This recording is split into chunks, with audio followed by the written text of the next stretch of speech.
Good morning बच्चों। पिछले video में आपने पढ़ा अलंकार के बारे में। अलंकार क्या होता है तथा इसके कितने भेद होते हैं, और इन भेदों में शब्दालंकार विस्तार से पढ़ा कि शब्दालंकार क्या होता है। शब्दों के चमत्कार को शब्दालंकार कहते हैं। जहाँ शब्दों से काव्य के सौंदर्य में वृद्धि होता है या चमत्कार होता है उसे शब्दालंकार कहते हैं। शब्दालंकार के 3 भेद हैं, अनुप्रास, यमक और श्लेष। तो अनुप्रास अलंकार के बारे में भी आपने पिछले वीडियो में पढ़ लिया कि अनुप्रास शब्द का अर्थ है समान वर्णों का दोहराना। जहाँ कविता से व्यंजनों को आवृत्ति के कारण चमत्कार उत्पन्न होता है, मतलब शब्दों की आवृत्ति के कारण कविता में चमत्कार उत्पन्न होता है, तो वहाँ अनुप्रास अलंकार होता है। जैसे लट लटकनी मनु मत मधुपगन मादक मधु ही पिए। तो ल का मा का दोनों का ही अनुवृत्ति इस लाइन में देखने को मिल रहा है, तो यह अनुप्रास अलंकार है। दूसरा अलंकार है यमक अलंकार। यमक अलंकार क्या है? अनुप्रास अलंकार में वर्णों की आवृत्ति होती है, तो यमक अलंकार में शब्दों की आवृत्ति होती है। वह शब्द पुनि पुनि परे अर्थ भिन्न ही भिन्न, अर्थात जहाँ कोई शब्द बार बार आए किंतु उसका अर्थ बदल जाए। तो ऐसे स्थिति में बार बार कोई शब्द आ रहा है, उसका अर्थ अलग अलग हो जा रहा है उस पंक्ति में, तो वहाँ हमें यमक अलंकार समझना चाहिए। जैसे 1-2 उदाहरण भी देख लीजिए। सारंग ले सारंग चली करे सारंग की ऊट, उठते जब सारंग चली तब की सारंग पर ओट। यहाँ सारंग शब्द का प्रयोग 5 बार हुआ है, परंतु जैसा कि मैंने ऊपर बताया कि हर बार इसका अर्थ बदल जाता है। तो इस बार 5 सारंग का अर्थ क्या क्या है? नारी, जलता दीपक, आंचल, हवा। नारी, जलता दीपक, आंचल, हवा और दीपक। ठीक है, तो यहाँ यमक अलंकार है।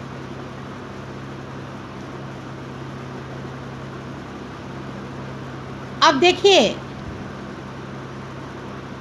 कनक कनकते सौगुनी मादकता अधिकाय, यह खाए बोराए जग वह पाए बोराए।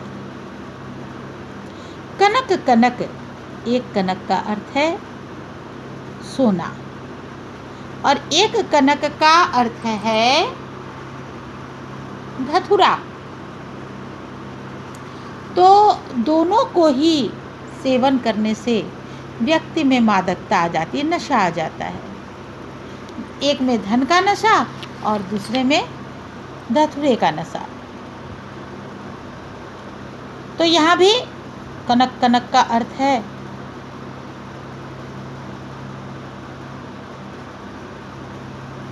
सोना और धतूरा। अब एक और देख लीजिए। तो पर वारों उर्वशी सुनी राधिके सुजान, तू मोहन के उर्वशी है उर्वशी समान।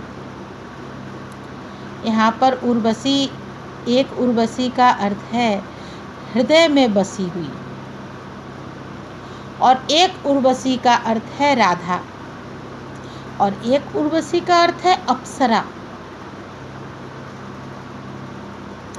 अर्थात तू मोहन के उर्वशी, तो मोहन पर, तो पर वारो उर्वशी, जो हृदय में बसी हुई है उस पे मैं सब कुछ वार दूँ।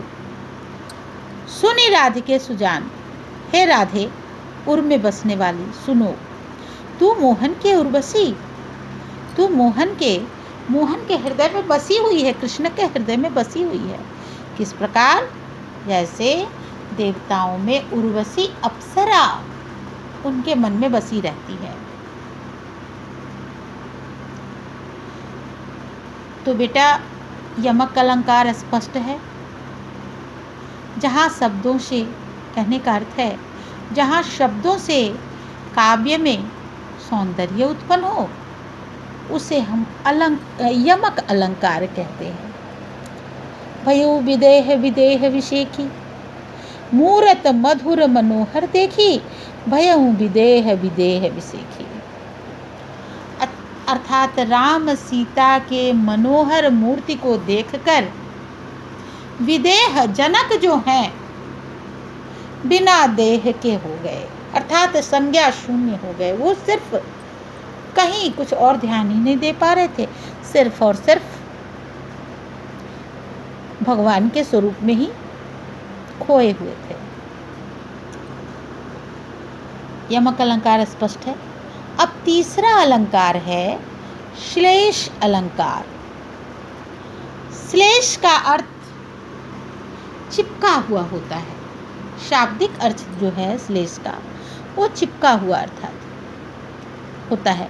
यहाँ चिपका हुआ कहने का तात्पर्य क्या है? अर्थ का एक शब्द के साथ अनेक अर्थों से चिपके हुए होना, मतलब एक ही शब्द में अनेक अर्थ की उत्पत्ति होना। अर्थात चिपका हुआ, जहाँ एक शब्द के साथ अनेक अर्थ चिपके हुए हों वहाँ श्लेष अलंकार होता है। दूसरे शब्दों में जहाँ कोई एक शब्द एक बार प्रयुक्त हो तथा उसके दो या अधिक अर्थ हों तो वहाँ भी श्लेष अलंकार होता है।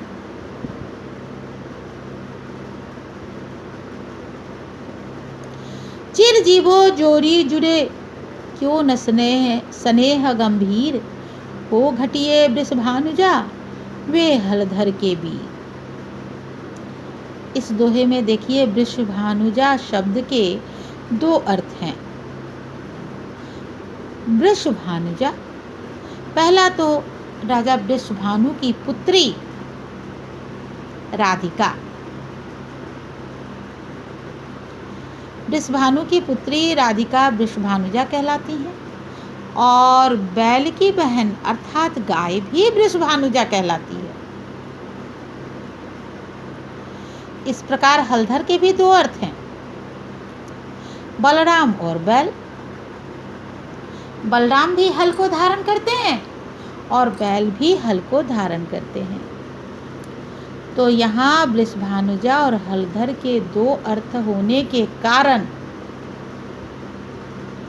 यह श्लेष अलंकार है। इन दोनों शब्दों में दो दो अर्थ चिपके हुए हैं तो ये श्लेष अलंकार है। जो रहीम गति दीप की, कुल कपूत गति सोई, बारे उजियारी करे, लगे बढ़े अंधेर होए। यहाँ बारे शब्द का अर्थ है बचपन और जलने पर, मतलब दीप जब जलता है उस जलने की प्रक्रिया जो है बारे शब्द जो है अर्थ स्पष्ट करता है। और बारे शब्द जो है वो बचपन का अर्थ भी स्पष्ट कर रहा है। और बढ़े शब्द का अर्थ है बड़ा होकर और बुझने पर। अर्थात हे रहीम, दीप और कुल के कपूत की एक ही गति है, दोनों एक ही प्रकार के होते हैं। दीप जब जलता है और कपूत जो बचपन में शरारत करता है तो अच्छा लगता है। कपूत बचपन में नज़र नहीं आ जाता, तो बचपने में तो बहुत अच्छा लगता है। लेकिन बढ़े, जब वह बड़ा होता है तो अगर कपूत निकलता है तो वो खानदान का कलंक हो जाता है। और दीप जब बुझता है तो वह कालिमा फैलाता है। तो इस प्रकार दो अर्थ स्पष्ट है। जहाँ गांठ तहाँ रस नहीं, यह जनता जब सब कोई, यह जानत सब कोई, सॉरी, जहाँ गांठ तहाँ रस नहीं, यह जानत सब कोई। यहाँ गांठ शब्द का अर्थ ईख की पोर और कपट से है। रस शब्द का अर्थ मीठा अंश प्रेम, अर्थात जहाँ गांठ है, ईख में जहाँ गांठ होती है वहाँ रस तो नहीं होता, और जहाँ कपट होता है वहाँ प्रेम नहीं होता। तो रस शब्द का अर्थ भी यहाँ कई है। ईख के लिए मीठा है, कपट के लिए अंश और प्रेम, पोर, कपट के लिए अंश और पोर है। सुबरन चरण धरत शंका करत, चितवत है चहुओर, सुबरन को ढूंढत फिरत, कभी कामी और चोर। यहाँ सुबरन का अर्थ अच्छे शब्द, अच्छा रंग और सोना है, जिसे चारों ओर लोग ढूंढते हैं। कौन? कभी कामी, कभी शब्द को ढूंढते हैं, अच्छे शब्द को ढूंढते हैं। और चोर जो है वह सोना को ढूंढते हैं। कभी कामी और चोर, कामी जो है अच्छा रंग ढूंढते हैं। तो इस प्रकार एक शब्द में सुबरन 3 अर्थ चिपके हैं। तो मैं समझती हूँ कि श्लेष अलंकार आप बहुत अच्छे से समझ गए होंगे, इसमें कहीं कोई प्रॉब्लम नहीं हो रहा होगा। तो आज शब्द अलंकार को पूरी तरह से पढ़ते हैं और इसको समझते हैं। ये वीडियो जो मैं भेज रही हूँ, इसको बहुत अच्छे से अध्ययन कर लीजिएगा, क्योंकि फिर इसी पर आधारित आपको प्रश्न दिए जाएंगे। ठीक है, तो आज यहीं तक, फिर अगले वीडियो में अर्थ अलंकार।